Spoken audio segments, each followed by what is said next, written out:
bienvenue sur ma chaîne. Aujourd'hui je te propose un tuto pour apprendre la différence entre les vibrations et les tremblements. Si tu n'es pas encore abonné à la chaîne, je t'invite à le faire tout de suite.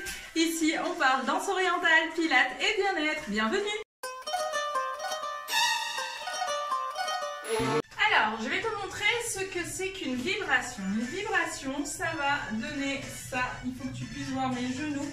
Donc ça va donner ça. Ça c'est une vibration. Normalement tu la vois bien, je l'augmente.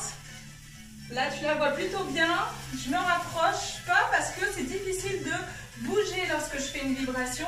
Lever une jambe, lever l'autre, bouger le bassin. Je peux faire que des mouvements qui n'engagent pas le fait de plier le bassin quand je fais une vibration.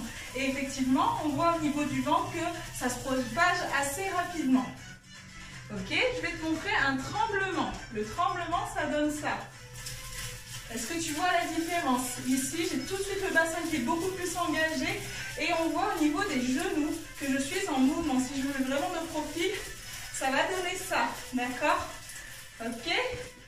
Souvent, on confond les deux mouvements parce que c'est plus facile de faire une vibration au début quand on apprend la danse orientale que de faire un tremblement parce que le tremblement vient plus lentement finalement que la vibration. La vibration est une contraction.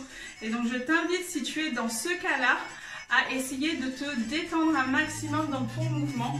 C'est-à-dire qu'ici, si tu sens que tu es en train de crisper quand tu es en train d'apprendre à faire ton tremblement, n'hésite pas à relâcher les pieds et à recommencer depuis la base. Je plie lentement. Trop de musique, tu la musique? Donc ici, je vais commencer par plier et 1, 2, 1, 2, 1, 2, 1, 2 en cherchant à relâcher mon bassin. Si tu bloques le bassin, ça ne va pas non plus t'aider. Parce que dès que tu vas devoir faire un mouvement composé, un tremblement avec un chameau par exemple, ça ne sera pas évident. Parce que tu auras bloqué toute cette zone-là et elle ne voudra pas se plier. D'accord? Alors que si tu commences dès le départ à t'entraîner sur le tremblement, en restant bien plié et en essayant de solliciter un maximum le relâchement du bassin. Donc je ne fais pas d'effort pour plier mon bassin, je le relâche tout simplement. Il va aller aussi loin qu'il est souple, tout simplement, et je le relâche et c'est tout. En jargon, dans certains cours que je propose, je dirais que c'est le moment où franchement il y a un gros massage au niveau de l'arrière des cuisses. Des fois ça tapote entre les cuisses aussi. C'est pas hyper gracieux, mais ça permet d'être sûr que tu es dans quelque chose de très relâché. Donc on sent vraiment tout le gras derrière nos cuisses en train de se promener. Voilà, voilà, ça c'était la minute de l'amour.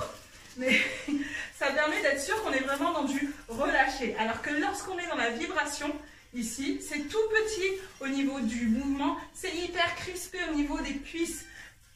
Quand tu fais le mouvement, tu as vraiment du mal à faire autre chose au niveau du bassin, je parle, pour pouvoir le tenir, d'accord? C'est vraiment de la contraction, ça crispe aussi les genoux et ça peut, à long terme, t'apporter des problèmes au niveau de tes articulations du genou. Donc je t'encourage vraiment à favoriser le relâché.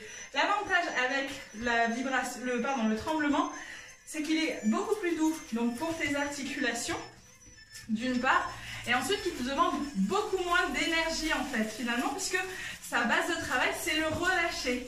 La rapidité est due à la rapidité d'exécution des genoux, certes, mais pas que.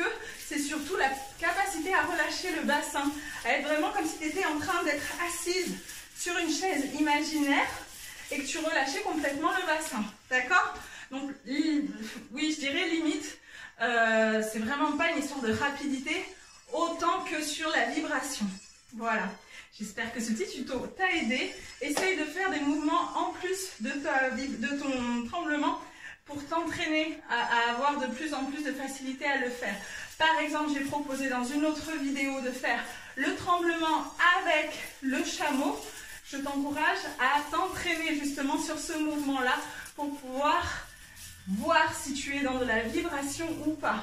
De la même manière, si je suis en train de faire un tremblement, je peux bouger le bassin.